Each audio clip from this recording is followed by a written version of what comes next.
This is not my camera, so yeah, it's recording now. Yes. Hello, my name is Brian Solis. I'm the author of What's the Future of Business and principal analyst at Altimeter Group.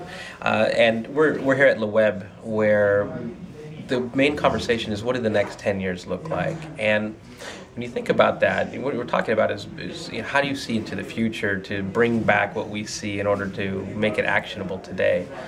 What I wanted to do is take a much more pragmatic approach to innovation. And look, at the end of the day, I'm a human being, you're a human being, and all of this technology is either going to disrupt us or we are going to be the ones to say how technology changes behavior. And I think that's what's inspiring to me. You have all of this social and mobile and digital technology that's hitting you from left and right, and you're probably wondering, what do I do with this all? I can't keep up. But nothing changes slower than behavior. Technology might come out over and over and over again, but it has a slow impact on how behavior changes, and that's the point of all of this, is that you don't have to worry about the technology, just look at how behavior is changing. How is a decision made? Where is it made? How can you influence it? How could you be part of these communities? Where are these communities popping up and taking place, and how do they behave?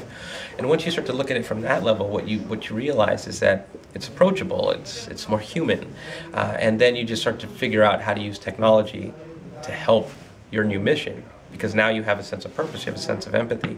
As you start to look at behavior, you can't help but feel the challenges that people have, the opportunities that they have. They're asking questions, other people are answering questions, and you learn a lot in the process. To me then, you just become part of the community where technology just becomes a means to something bigger or more important that you're trying to do.